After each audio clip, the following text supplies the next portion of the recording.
Yes.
Take your time.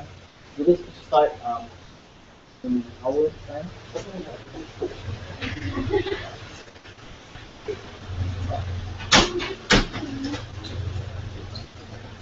Okay.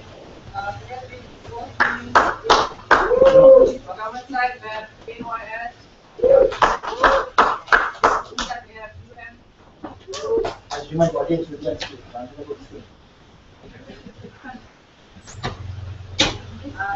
Audience, the phone is silent. We have these. Yes, the conversation is very well. On the motion that is now, we will stop the public section on women in refugee camps. I would like to invite the Prime Minister to start debate.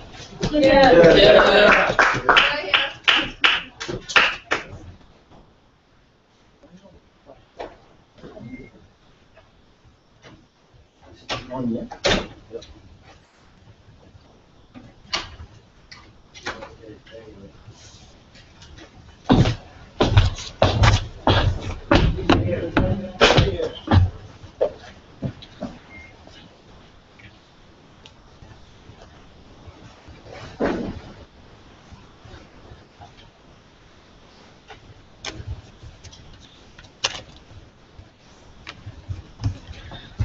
Ladies and gentlemen, the idea that women are the sole priority of whatever action, meaning that women have to always be a priority, is wrong and unjust, right? But before that, let's take a look at status quo and I'll give a simple context or characterization to the debate, right? Let's take a look at the nature of refugee camps, right? Refugee camps are placed for shelter, right? For civilians who are neutral and who are not politically affiliated with the war, with whatever civil war that's happening in their country. Means these refugee camps have the sole purpose to protect them. Secondly, it doesn't just accept you, it goes through a process of secting you because these refugee camps are not that big and they cannot accept that much. But thirdly, they also tend to go for affirmative action for women, meaning that they prioritize women to enter first. That means they give prioritization for the admission of women. And lastly, meaning that when they are refugee camps, means the current state of their country is very bad and they are at civil or most probably civil war, right? But what do we mean by women? We mean by women who are not at the age of children, meaning that these women are of age because children are not women. So let's take a look at the problem, right? Because there's a problem. We believe that the problem is there's a biasness and an inequality in this type of policies. That's why we want to put a stop to this. And how we're going to put the stop to this will be explained in my mechanism. I have six ways of stopping this. Firstly, this will be a first come basis, meaning that the people who comes first will be first come basis.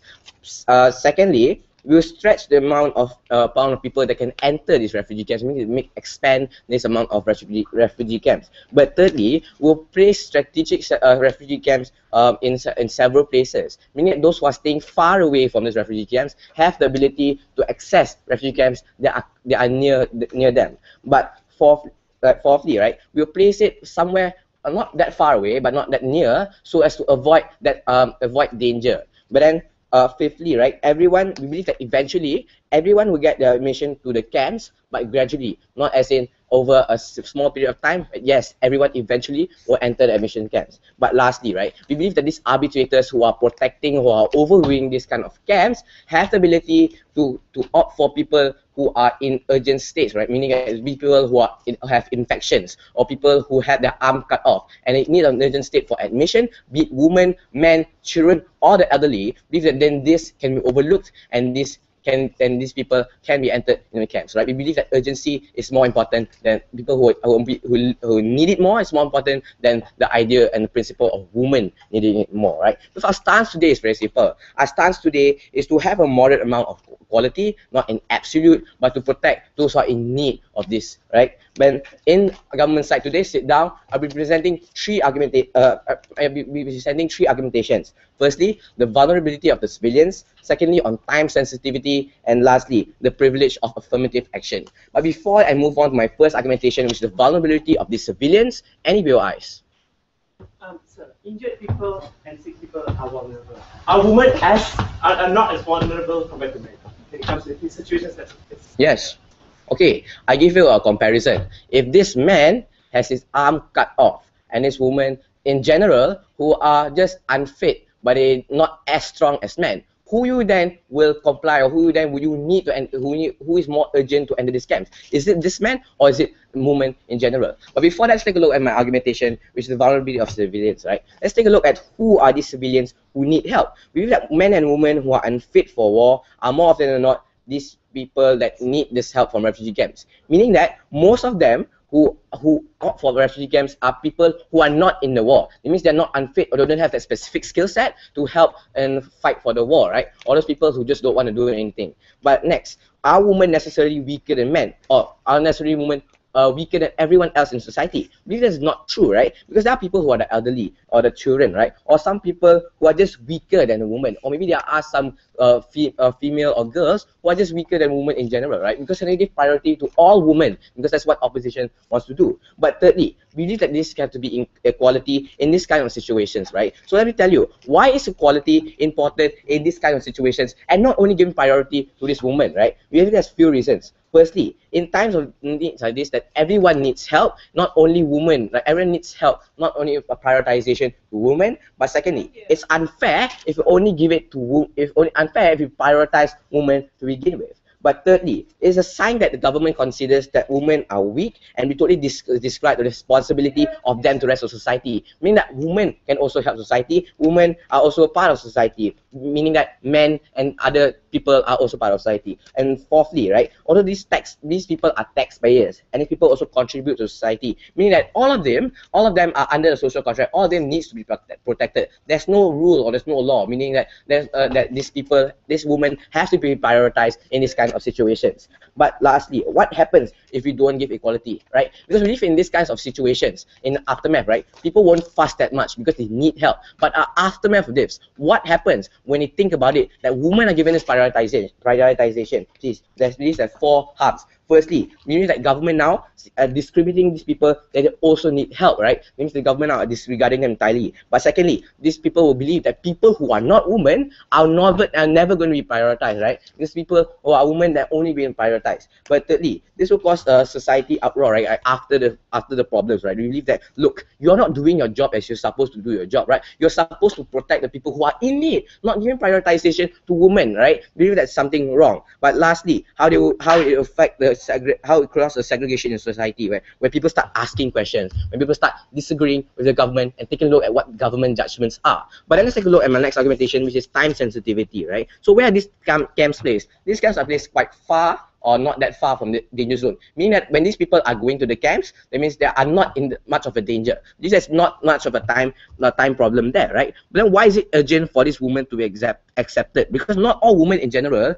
but in specific, right, normal women, right, who are unfit, right, meaning that those people who are just normal, they don't deserve to be, they don't deserve to be prioritized, because it's just not a time problem for them. That means, doesn't mean that if they don't prioritize, they're going to die, they're going to starve, they're going to be tired. Because but if that woman feels hungry, everyone feels hungry. If that woman is tired, everyone is tired. We believe that the only difference is the physical capabilities of these people compared to those who are in need and those of women. I mean that those who are in need this help more than people who are women, and that's a stance we're going on. In conclusion, right, I've told you that these women are people who are not supposed to be prioritized. Women in general, to be exact, women who are unfit, right, or women who have those normal physical capabilities, compared to people who are in urgent need, or those who have infections or have or are disabled. Thank you.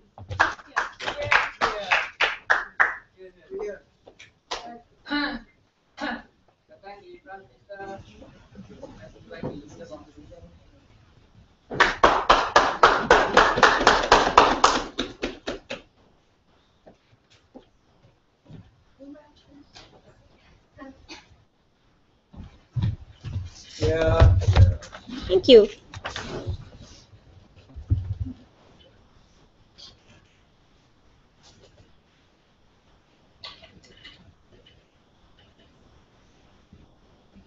Today we're debating on whether or not we should stop affirmative action in the acceptance of women in refugee camps. Now, firstly, let us clarify. This debate is not about the prioritization between a healthy woman and a handicap. This debate is a prioritization within a healthy woman and a healthy man, Speaker. So we want the government side to get that clear. So what I'm going to do for you today is I'm going to rebut the points given by the Prime Minister, and I'm going to deliver two arguments on the opposition side. Firstly, right, I'm going to talk to you on why is affirmative action necessary in these situations, and I'm going to tell you the comparative analysis of what will happen when there is this sort of privilege given to women and when there isn't. Alison will be talking to you on her argument, and you all know what VNOT is going to do. So firstly, what's the problem with the government stance? We believe that the government has a very weak stance. They want to solve the problem of equality. Hence, the Speaker, they think that prioritization of women is not necessary. But at the same time, in the same breath, he says that there should be a prioritization in terms of those who are injured, Speaker. So if you want full equality, if you want a first come, first serve basis, why must you have such prejudice standards in saying like, okay, injured can go in first, maybe children can go in first too, but not women, Ms. Speaker. So next I'm going to talk to you on the proposal of the government, right? They came up with a wonderful idea. They want to increase the number of acceptance into refugee camps, and they want to increase the number of refugee camps itself. Now, firstly, we tell you that that is not possible. Why is refugee camps limited in the first place? If the refugee camp is within the country itself that is at a war zone, we think that the large number of refugee camps becomes an easy target for that camp to be attacked by whoever you're at war with. So that's why you need limited refugee camps within that state itself. But we also believe that there is an existence of refugee camps within neighboring states that you can go to, Ms. Speaker. So this is what was not tackled by the government side. We believe in these circumstances, there is at the same time a limitation in resources that you cannot fulfill to just, you cannot cater to accept just anyone, Ms. Speaker. And I'm going to elaborate that further in my substantive. Now, let's move on to the idea, to the points from the opposition side. I'm going to tell you why is affirmative action necessary in these situations, right? Firstly, what are the situations we're talking about?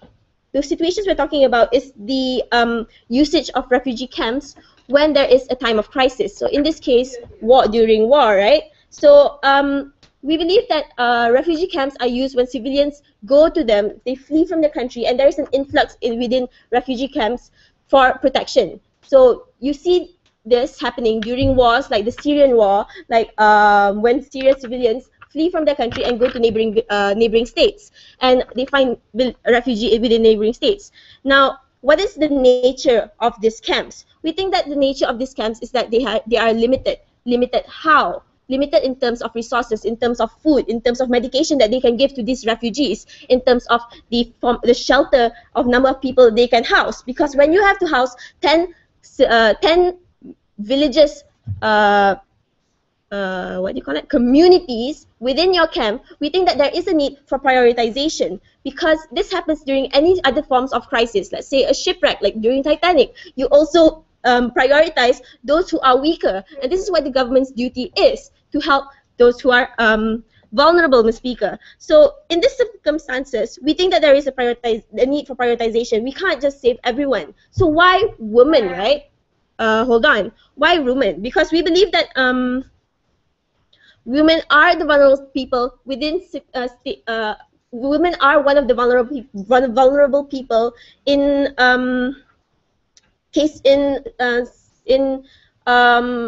situations such as war.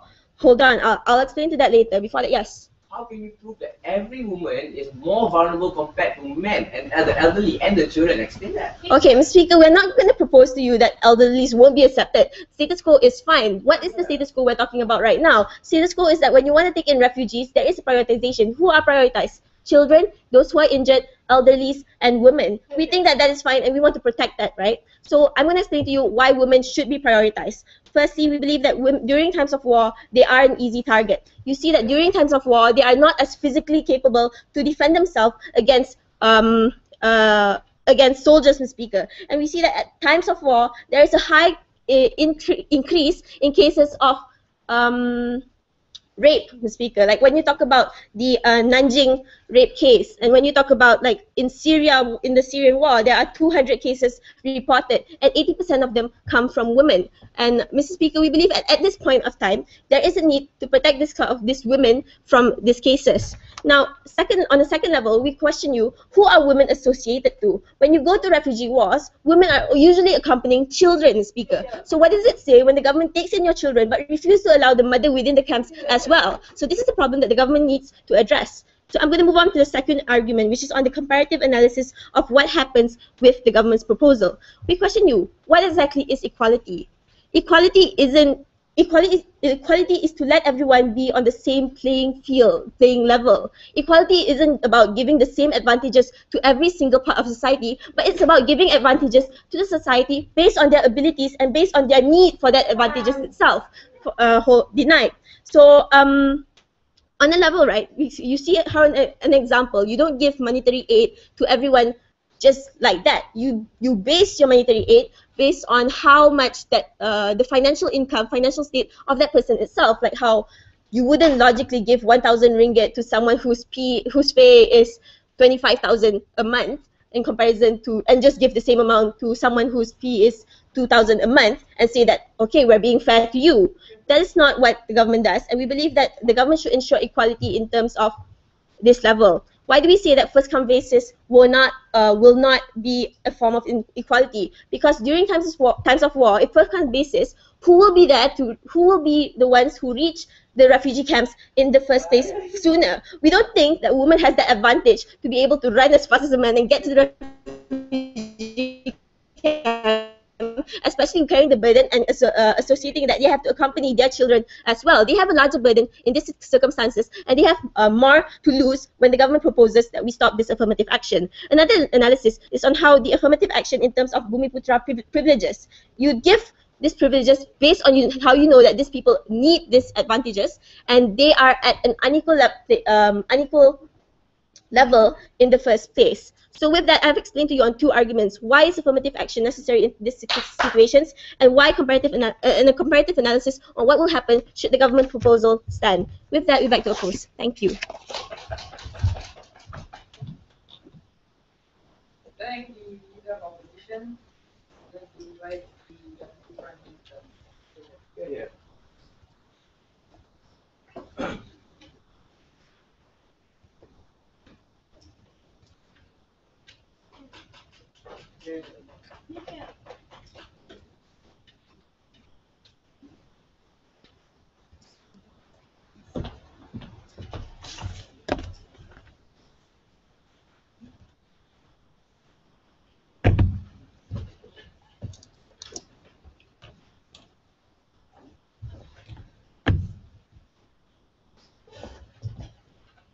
It is shameful to see a university team not understand when refugee camps are available and why these people need them. Throughout their whole first speaker's speech, they failed to prove to us why women's privileges should be extended even when everyone is at an equal situation, when they're dying, when they're suffering, when they're fighting to get their basic needs, right? Why should women's privileges be extended even when they're struggling to even get their basic needs? And we tell you how civil war is a reset button. Everyone else is also struggling to find their basic needs, and this is why refugee camps are there in the first place. They told you about how the Bumiputra Constitution, we tell you that it is not equal and it should not be parallel to this situation, right? Because when we talk about the Bumiputra Constitution, we tell you that it's a privilege.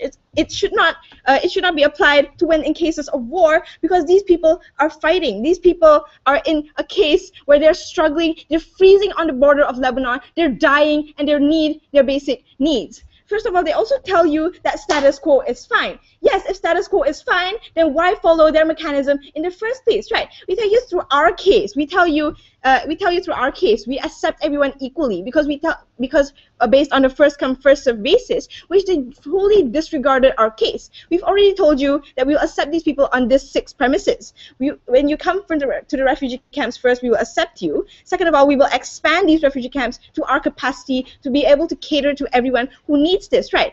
Even though when they say it's impossible, we tell you that the government will also try to work in the best interest of society to help them, because it is their own role, which will be further extended in my second point. Third of all, these camps will be put in strategic locations away from the dangers, right? And they also try to rebut this whole case by saying that when these women come with their children, why do we only accept their children and not these women? We tell you already in our mechanism, if these women come with their children and they come to these refugee camps first, yes, we will accept them together with their children, and we won't prioritize women, because we believe that this civil war is a reset button. Everyone is at an equal par and everyone has the right to their basic needs.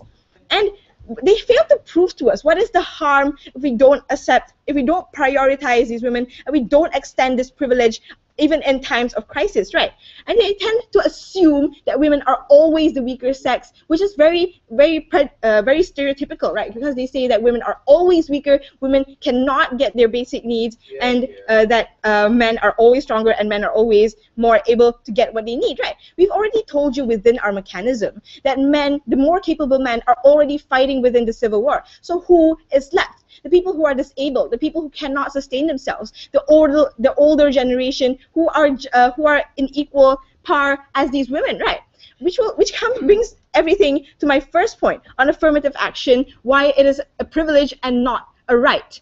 First level of analysis, when does a government provide affirmative action? The government provides affirmative action when the country is stable, when the government has the capacity to cater to everyone and give certain privileges to certain groups of people, right? We tell you that this is not the case, because in times of war, in times of these kinds of crisis, everyone is put on this equal par, and in society right now, everyone has the basic need, and the government has the right.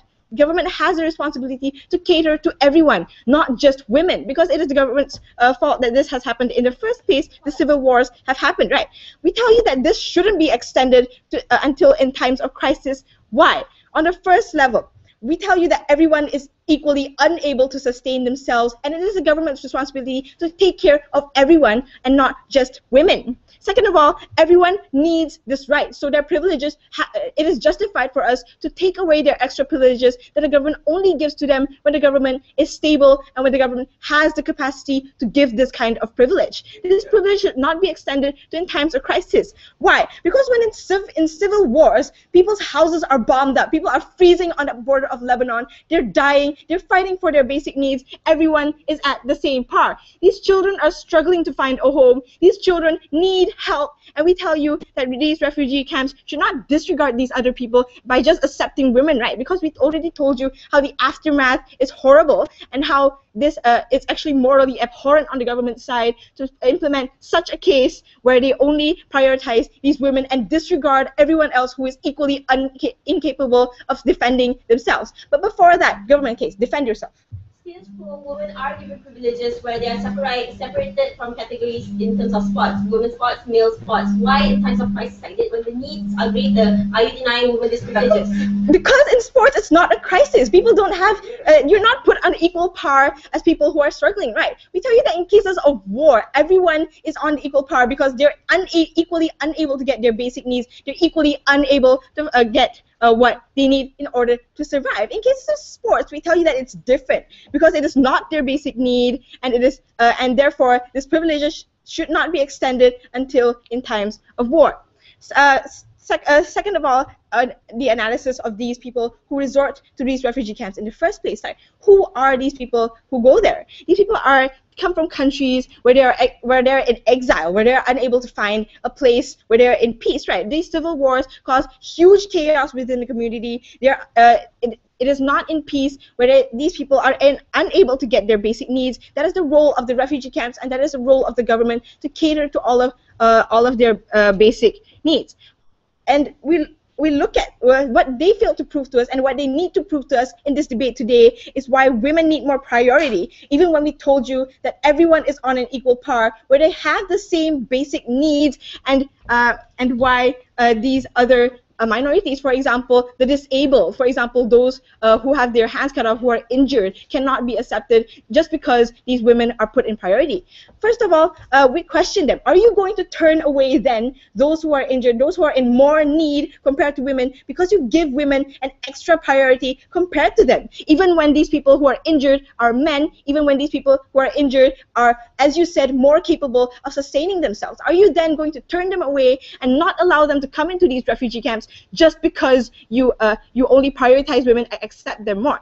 We already told you how the aftermath is horrible, right? These people will retaliate against the government when they realize that in these cases they're not catering to their basic needs, because as my first speaker has already proven to you, within the social contract, the government has responsibility towards everyone. And when they realize that the government only catered to these women in times of these crises, they will retaliate against the government, causing even bigger chaos, causing even bigger strife within the community.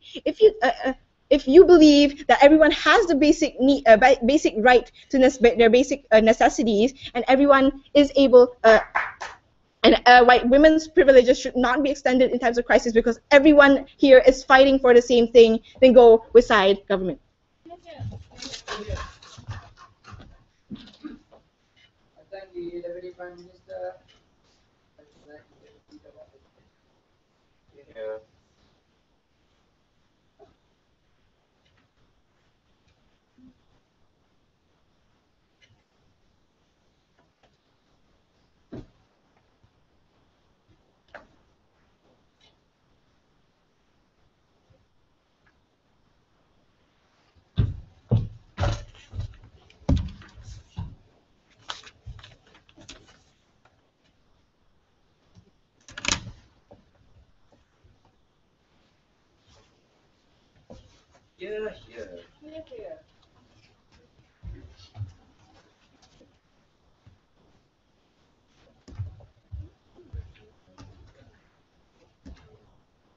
Mr. Speaker, we believe the opposition will win this debate because of the wrongful, thoughtful categorizations of the status quo. I have three things to do in my speech. Firstly, I will challenge the status quo that I mentioned. Secondly, I want rebuttals. Thirdly, I'll have one substantive for you with three levels in it. First of all, I will start with the categorizations of the status quo. They say They want a first-come, first-served basis with an exception of people who are injured. My LO has told you that in the status quo, the people injured are already prioritized. We do not think that should be a debate between a healthy woman and an injured person, because it's already existence in the status quo when both of them are prioritized. Our debate today should be a debate between a healthy man and a healthy woman. And why are we prioritizing the healthy woman in this case? Because LO have proved to you why a healthy woman in this case is more vulnerable than a healthy man. So what do you want to say? Expansion of camp, we believe, Mr. Speaker. We are not monsters. I like men. I want men to survive. But in terms of prioritizations, in war zone, in war conflicts, Mr. Speaker, we need to prioritize those who need help the most. And why a woman need to help the most? Why are they more vulnerable in circumstances of conflict? Firstly, they're more physically unable to compete with men. One very good example, in sports, why do we separate them? Because men just run faster. Both can run 10 seconds for 10 meters, but women just can't. So there's already existent inequality in people's physical fitness. Secondly, emotions. Women are more tend to feel more fear, Mr. Speaker. When they look at people taking guns towards you, women are those who are easily to cry and burst into tears. And maybe, so we believe that the woman needs more protection than this. And secondly, women are more prone to injustice, especially in conflict zones. When men, most of the soldiers are men, and they're kept away from women, they're more likely to commit crimes, injustice towards women. So we believe that in these three circumstances, women are more vulnerable, and they could not, and the DPM just now had not challenged this, Mr. Speaker. The challenges are only on the sides that they have the equal part of basic needs. We do agree. Women need food, men needs food. The problem is not about the food, Mr. Speaker. It's a special circumstances in war zone when the woman needs more protection. I'm going to go into my rebuttals. And is affirmative action justified? They break it down into two situations. They say that in stable situations it's justified, and they say that this is justified because the government can give the benefits to all. One very important misconception that I think the government has: affirmative action is not a privilege. It's an action to level an equal playing field between people. We take the case of Bumiputra. Bumiputra gets the privilege. It's not because they should be given the privilege.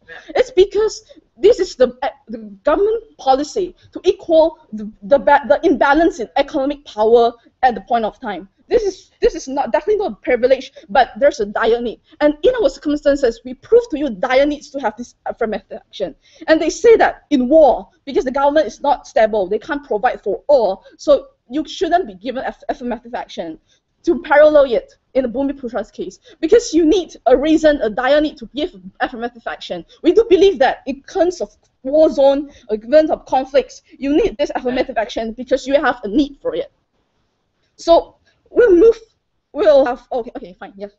Okay, we were to debate in your funny context, funny case. Are you then saying that the women, if they don't get prioritization, they will die, they will get like harm, like crazy harm? Yes, we do believe so, because my LO has talked to you all about it. So my point is on aftermath of the conflict. There are three levels on it. Firstly, it's on the backlash to the government. We have to acknowledge that women are a part of society like what they contain. If the women in these circumstances are not protected, what are the women going to perceive the new government that steps in a civil war, for example? They will believe that they are not being protected by the government. In most circumstances, for example, in the Middle East, where women are already underprivileged compared to men in a lot of national policies and stuff, it's sending a message to this woman now that even after the government is going to be stable, a new government is going to establish, these conditions are going to continue. It's even going to come to an extent of worsening situation. Because we have to understand that the duty of state is to help this disadvantage. We believe that the duty is, the state is obliged to help this disadvantage. when on the time after the post-conflict, when they have to focus more on political stability and economical development, this unnecessary social tension is going to create much more problem. And also believe that the trauma towards women is going to be large after the tension, because when they understood that there's one kind of social injustice between them, it's even harder for this woman to push for welfare after that. It's very hard to them to start to tell the government that the woman needs more rights after the establishment of the government. The woman will suffer more after this. And third level is on the international backlash. When women movement are already established, and it's international obligation, international rule that the status quo is so, we need to prioritize the woman in terms of conflict zones. We think that this is a further when the international community thinks that this is oppressed or disadvantage towards the woman. So they will believe that this government are unequal and unfair, and so the accusations of human rights abuse will be there. So it's very bad for the post-conflict reformation of the country. We believe that the government has to now answer the question that why we need to stop the affirmative action when there's such dire needs, and it prove to us that more than just because they have the basic needs, they have equal basic needs, they should be given a same prioritization. They don't tackle the problem. Therefore, we proudly oppose. Thank you. It is the leader of opposition. Let's try to cover it. Yeah.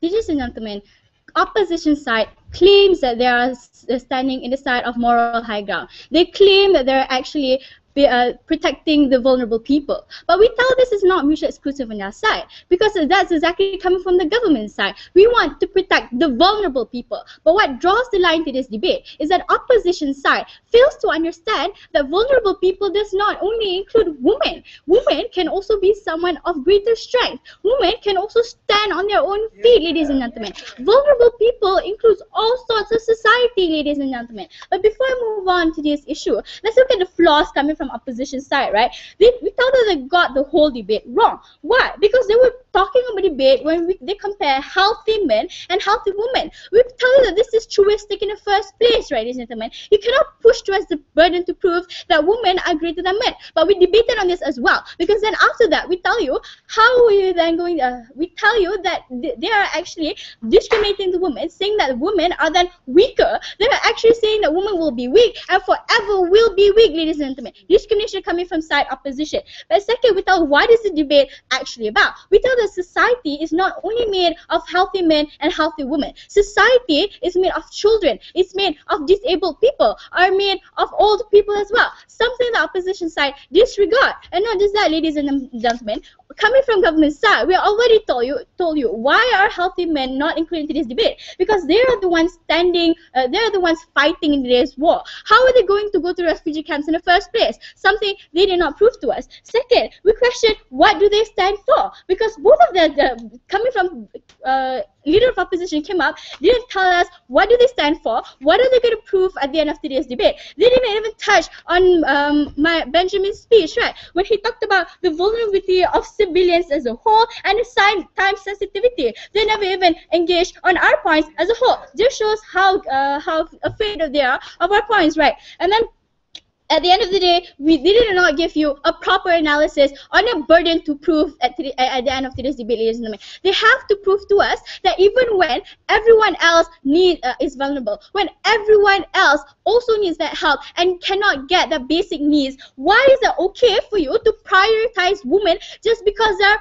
women, ladies and gentlemen? Now, I have 3 issues in today's debate. The first is which proposal serves equality best. The second is about affirmative action, and the third is harms versus benefits, right, ladies and gentlemen? So before I move on, defend your case. Since for when there is no dire threat, you give women advantages. Why is it when there is a threat, you take away these advantages? Ladies and gentlemen, this is the only thing they've been POI us, and the only thing we've been trying to let them understand, but they haven't understood. Here's the thing. If the only example they brought to us was sports, but here's the thing. If you don't actually separate sportsmen and women, are you going to die? We tell you that in cases when chaos actually exists, when everyone cannot get the basic rights of needs, why can't we separate men and women, women, and everyone else in society? Because everyone else in society also has the chance to die, also has this, that chance to get the harms and whatever they talked about, ladies and gentlemen. Because of that, it's not fair for you to give this affirmative action in the first place. But moving on to the first, to my first issue, which is which proposal serves equality best. Coming from side what the government side told you. We told you, we analyzed that vulnerable people aren't necessarily women, because when you talk about women as a whole, this includes women who had everything she wanted in her whole life before the war in the first place. Maybe she's an obese woman, she can eat whatever she wants, and then after that we tell you about women who are fit as well, sports women who go jogging whatsoever. But we talk about women and against everyone else who might not be unfit. We tell you that this is when equality is not served, ladies and gentlemen. We tell how does government side best achieve equality. The question is, how do we achieve equality when the prioritization is still there? We tell you equality is best served on government side because we give everyone equal chance to get the prioritization in the first place. We believe that not just because of your sex, you should be discriminated into whether you get that particular help from government side or not, ladies and gentlemen. Not just that, we tell that equal chance to be protected. Why? Because we tell in our case it's not time sensitive. We tell that at the end of the day, everyone's gonna help gonna get that chance of help from government. Just time sensitive based on whether the prioritization that you get at the end of the day, not based on your sex, but based on your capabilities and skill sets, which actually contradicts when they tell you, when coming from opposition side, they told you what they believe is quality is when you actually compare these people based on their skill sets. Exactly, ladies and gentlemen. That's what government side wants to do. We want to give equal chance to all sexes, to all parts of society, based on the skill sets and their capabilities instead of their sex. Something that opposition side do not understand at the end of the day. And then not just that, ladies and gentlemen, coming from side opposition, what did they bring up? They told you that resources are scarce, so prioritization is important. But at the end of the day, the only thing that they came out of why prioritization is important for women are cases such as how women are physically weaker, women are emotional, cases such as rape, and something like that. But they never proved it at the end of the day, when everyone else doesn't have their basic rights of needs. They never proved why then should we prioritize women. Therefore, I believe the issue of equality goes to government side. Moving before that, yes. Moving on my second issue on affirmative action. Coming from opposition side, they told you why is affirmative action there in the first place? To give equal platform for everyone who's weaker. But we tell you, affirmative action at the end of the day is just a privilege. It's not a need at the end of the day. You don't die if you don't get affirmative action. When you talk about wars, when people die, when their life is at stake, ladies and gentlemen, we tell you, is it morally right for you to give this affirmative action, which is not even a need in the first place, to people who can actually live without this affirmative action? But the affirmative action is a privilege. Therefore, it's not government's responsibility to provide this woman the affirmative action in the first place. But even if, ladies and gentlemen, we tell you that they are a legal platform. They are all in need of basic needs. They are all in need of protection. Therefore, the equal platform is there in the first place. Already 6 minutes. Moving on to my third and last issue on harms versus benefits. Let's look at the harms coming from opposition side, right? The harms that they told you was about how women are physically weaker. They talked to you about how women are more emotionally unstable, how women are open to cases such as rape, how women are harder to get rights afterwards. We tell you that even if these harms appear on their side, ladies and gentlemen, the harms, imminent harms from government side is bigger. Why? We talked to you about what the kind of message you're going to send to society when you tell them that we, in all cases, prioritize women, whether they're fit or unfit. We tell that our aftermath is bigger. When we talk about aftermath that women don't get rights, we tell in our aftermath it's going to be a chaos, there's going to be an uproar in society. When society questions government, why are you prioritizing women in the first place? We tell that that will lead to a bigger harm rather than women not getting their rights. Because we tell there are ways for women to get rights. After that, you want to fight for their rights afterwards, go, fine, get it. But we tell you that the harms coming from government side are much bigger, and therefore opposition side takes all the three issues above. Thank you. Government side. Thank the government with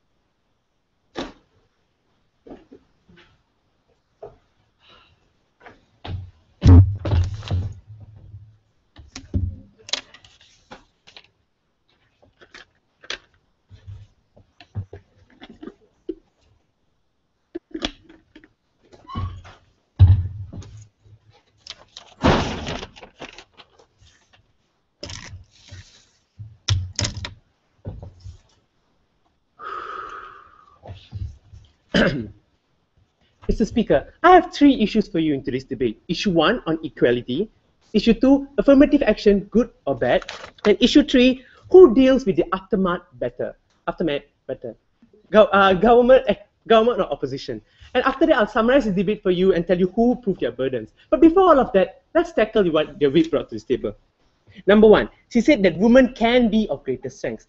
Mr. Speaker, clearly she has either watched too much of WWE or she's unaware that women are in general are weaker. That is not discrimination. I'm not discriminating by telling women are weaker. It's a fact for you, Mr. Speaker. Women are physically weaker. As much as I want to make them equal, I can't. It's a fact. I'm not discriminating. I'm just telling you a fact, right? Secondly, she questioned our burden in today's debate, Mr. Speaker. Dahlia came up pointing out to you, our burden is to tell or to prove to you and tell you why women need this in terms of a crisis, which is what we have all been doing, something clearly they did not get or they do not want to engage on, right? Thirdly, she questioned about why women don't need these rights in the first place, because they're not vulnerable. Two examples, women parking lots and women coaches in trains. In status quo, government recognizes that women are more vulnerable or more open to violence in status quo, which is why you're given these privileges, right? And in times of crisis, it's a lot worse. And now they want to take away these privileges because all of a sudden women are equal in times of crisis as opposed to status quo. Not now. And then she came up talking about obese women and obese men. Mr. Speaker, that's a complete non-issue in today's debate. Why? Because health issue is, if you don't talk about obese men and obese women, then both people can't even run that fast in your proposal to begin with, right? And then he comes up saying, why women need this, Mr. Speaker? She comes up telling, if you don't get affirmative action, you won't die. In status quo, if you don't get affirmative action, yeah, you won't die. You just be disadvantaged. You probably progress slower, which is why we're giving Bumi Petras the rural areas disadvantage. But in a war zone, Mr. Speaker, you will die if you do not get affirmative action, especially when it comes to women, right? Okay, and then nextly, when it comes to the message to society, Mr. Speaker, what they are telling you is that society is pissed as hell that we are promoting women. Is society really pissed, Mr. Speaker? No. Why? Society recognizes, everybody knows, when we accept government, everybody knows that women are disadvantaged when it comes to times like this, which is why everybody is pretty much fine with this proposal. Only things are not fine are probably assholes that think I'm a lot better than women in general, right? Let's move on to my issue, but before that, I'll take one POI. Sir, your whole side only proved to us that women are physically weaker, when your burden was to prove to us why women's privileges should be extended even when everyone Please sit is down. in need Mr. Speaker, we are not extending any privilege. We are just defending status quo where the privilege is already there. And secondly, what more do you want besides women are physically weaker? Especially under your proposal where it's on the starting line. Who reaches there first gets it. If I and her were to run, I'll probably reach there faster. Even if she can run faster, I'll probably punch her to reach there faster, right? Now, on the first issue on equality, Mr. Speaker, you need to understand what equality is. Equality is when you give an advantage to a certain person to level the playing field, which is what status quo is all about. When you remove the advantage, if these people are not at the same level, that is no longer equality, something they are fighting for, okay, right? And now let me engage with the vulnerability point, right? Now, as I already told you, under their proposal is who comes first, and that is never the fair justice way, because I've already proven to you why women are physically weaker than men, and in cases like that, I will beat her, right? Now, secondly, in times of desperation, you need to understand people will do anything to save their asses, right? And in times like this, people will not even think of ethical manners, which is why I will punch her in the face. Now, so sit down. So, and Mr. Speaker, when we talk about stuff like who's vulnerable, injured are more vulnerable than kids. Kids are more vulnerable than women, and women are more vulnerable than men. They want to remove the woman because now women and men are equal. In that case, next they'll come telling you that kids are just as equal, so just save the injured people because we've already told you the line of how these people are vulnerable, right? Now, who achieves equality in today's debate? Let me engage in the point of privilege. They say that taxpayers' money, they are paying money, so they need to be protected. Now, Mr. Speaker, in times of like this, we believe that it is the international parties that are actually funding stuff like this, such as UN, etc. And it's very limited coming from the state itself, as much as they want to try. So we believe that the taxpayers is a non-issue as well. And then, okay, are women always weaker? Obviously not always. But in terms of war zones, yes, they are. The Charles Darwin's theory of survival of the fittest is never going to work in times of war zone, right? Second issue, affirmative action, good or bad. The second speaker came up saying that they are okay with affirmative actions in a country. And they said that country can only give it if you're stable. Then, Mr. Speaker, no country is fully stable, no. Which is why affirmative action is given to minimize the damage and make it as equal as possible, right? And secondly, in terms of crisis, you need it a lot more, Mr. Speaker. Now, going on to, okay, in status quo, when it comes to gender, we already have lots of, affirmative actions for women, such as I told you, the women coaches, women parking lots, job opportunities, and quotas. And if in status quo they are already disadvantaged, what makes you think in war zones they are suddenly equal? That is something that they did not link back to their motion, and they kept harping on our proposal when they never clarified themselves why are women equal all of a sudden in these situations, right? And next, they come up telling, okay, what will happen if this goes on, right? One, we gave you the example of Nanjing rape, where a lot of women were raped, right? And then that happened in China because they could not protect as much women as possible. Under their paradigm, this rape will become a lot more. Why, Mr. Speaker? Because there are more women there, vulnerable and ready to be raped, right? Okay. And then let me engage with the second speaker when she says affirmative action is a privilege and not a right. Mr. Speaker, when it comes to times like this, it is a right, Mr. Speaker. What are rights? Rights are something you need when something is unfair or not balanced. In this situation, there is a sense of unfairness and unbalance, which is why you need to show this, right? And next on the who deals with aftermath better, right? Okay, we already told you how the societal, the international pressure will be a lot worse, right? And yes, they want to increase the sizes of camp and all. We are all for that, so but we already showed you why it's not possible in times like this, right? Yeah, after 6. Okay, then it's already, conditions such as these are already politically unstable, and they're already blaming the state to begin with. And now you're going to make it a lot worse in the international scale, when not only you can't protect your political and economic, but you're making it a lot worse when it comes to the social aspect of it, right? And after the Nanjing rape, Japan and China were highly criticized by the international pressures. And until now, China has a horrible human rights record, which they will make even worse under their proposal.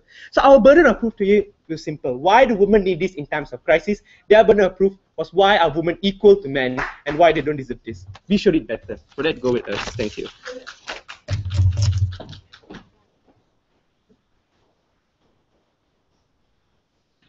Right, start replies, please. I'd like to invite the opposition line.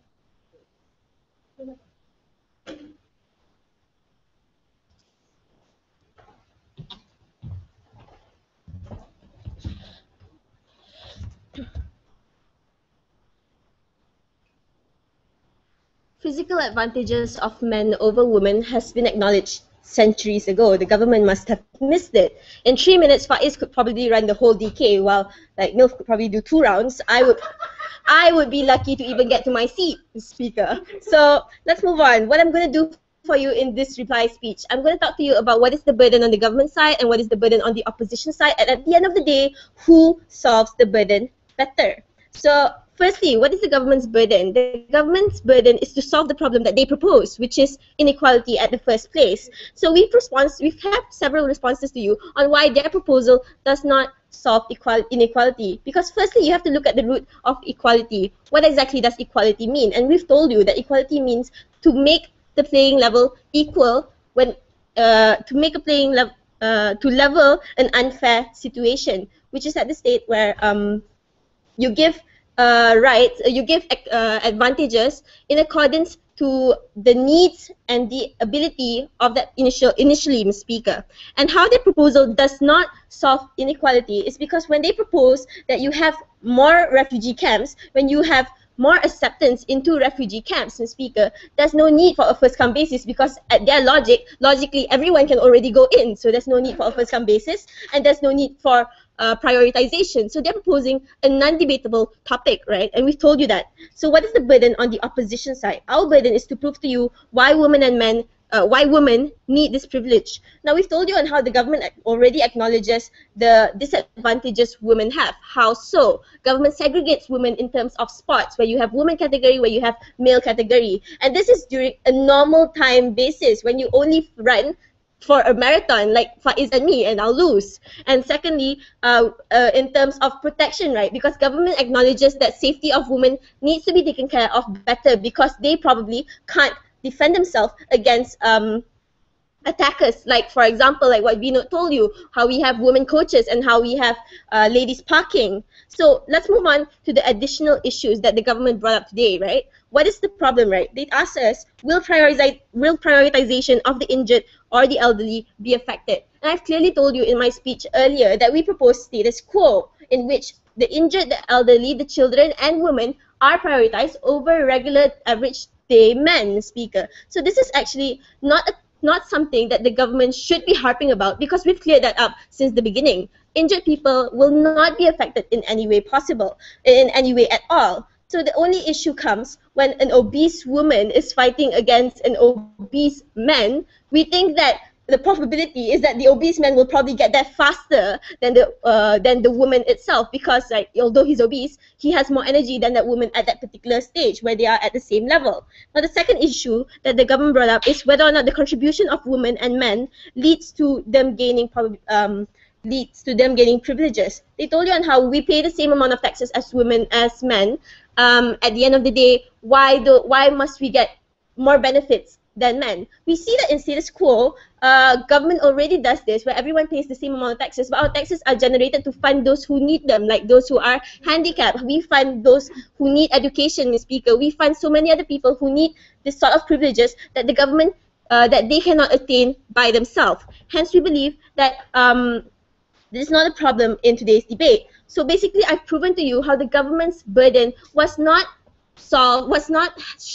shown to have been solved at the end of the day, and we've proven to you why women need this sort of privileges, how they are physically unable, and how during times of war they are the main targets anyway. And if you were to set a first come first served basis, this would put them at a more disadvantage than what it is today. With that, we back to oppose. Thank you.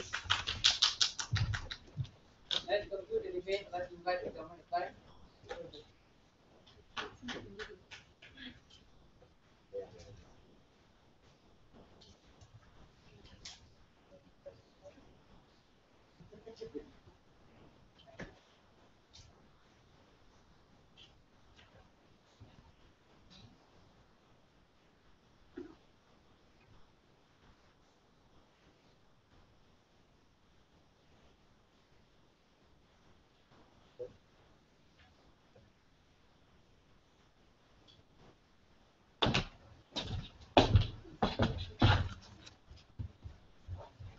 Ladies and gentlemen, I am a gay guy and I run like this. So if you compare this to a woman and you're saying that women are always vulnerable, so how will women run? Like this? Right? Because because the assumption that went on was very idealistic, was that look, all women are always vulnerable and they're always weaker than men. What is that, man? Ika is stronger than me. If I go arm wrestle, I'll obviously lose, right? But then again, they say, let's take a look at characterization, right? And what they actually talk about in characterization, they said the debate should be about healthy men and healthy women. It was not very clear from the start, right? Because they were betting on a lot of types of different things. Because we question you this, and what my deputy minister questioned you. Let's say if there's only one spot left, right? And you say you want to opt for the weakest first. That was your whatever case, right? So considering that your arguments are true and that women are weakest first, and there's one women who are weak and also another one who are disabled, who would you then offer it to first, right? Because your case and your stance clearly states that you will offer it to women first, but we are offering it to those who are in need and who are really needs, or who are in urgent need of this, right? But then again, they talked about how men will always be stronger, but then we told you in context of the debate that these men are already fighting for the war. So what more do you want from them? They're already fighting for you, so make it equal, right? But then there are a few burdens that they didn't prove. The first burden was that what are the harms if women are not prioritized? Because the only thing they talked about was that why women should be prioritized and not the harm if they aren't prioritized, right? Because they said that look, no, they cannot reach camps, they get raped, and then they don't have enough rights. This is not the problem. Our case and my case itself already stated that their camps will be placed in strategic places, meaning that they won't be in harms of danger, and talks about our argument of time sensitivity, which they quibble on, right? When they never engage on that idea. And then also, just to talk about the rape thing, it's not a burden to prove of the soldier if he is lustful or he wants to have sex. I don't care. But then again, about the second burden on whether women deserve this privilege or not, right? Because this is what they said. They say that women are weak, and in these times of crisis, that people always started to try to save their ass, right? I quote Whip saying that if our women running together, then she would punch the woman. Are you saying that women can kick your balls? Because the women also want to save their lives, right? Because the women, they talked about physical capability, but so it never understood, what about intellectual capability? Are they the same? Are they not the same? It was something never analyzed by them also. But then again, we talked about time sensitivity, where this is a reset button, where if you are tired, then everybody else is tired. If you're a woman who is hungry, then everybody else is hungry. There's no specific or absolute rights that you as a woman must get before us as men, right? Or maybe other people, or maybe children in general, right? Because that's something they harped on, which was very wrong and very idealistic and very truistic coming from them. But then again, they talked about how on how they give examples of the Bumiputra and all those kinds of funny Malay stuff, right? Because like you have to understand this, the Bumiputra is a constitution, it's a law. You have to follow it. Giving rights to women in times of crisis is not a law. You didn't have to. You open your mouth, but you never give me examples, right? But you have to tell us, right, what exactly is and what exactly is to prove. You gave funny one-liners of examples, and you gave some funny jokes, hoping that the edges will buy it. They won't buy it, right? Because we gave you a lot of analysis already. We gave you 3 argumentations. Firstly, was about the vulnerability of civilians, where everyone is equal, right? When it's times where everyone needs the needs and about urgency. And then secondly, we talk about time sensitivity, where in these kinds of cases, where women are in that zone going to refugee camps, where it's not that dangerous for them, right? Because we talked about in our mechanism. They never engaged on that at all. And also, my Deputy Prime Minister talked about how women deserve this privilege, how women don't deserve this privilege. This is a privilege, this is not a right. We're not saying that affirmative action is bad, it's good. But in times of crisis like this, everyone's on an equal par. But you cannot say that woman is better than men is better than women. But obviously we know that this is not absolute, and you cannot just make an assumption that women must always need the right, and therefore, thank you.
Ooh, I can see myself.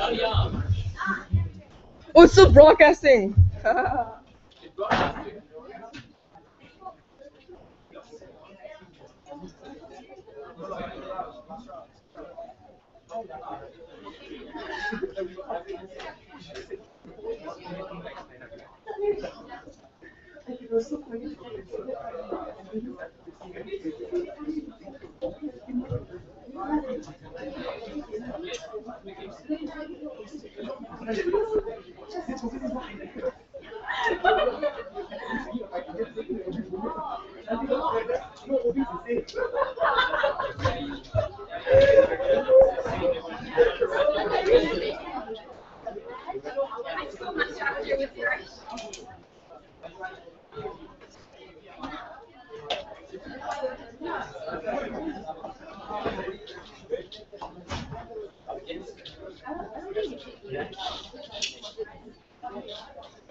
Oh my god.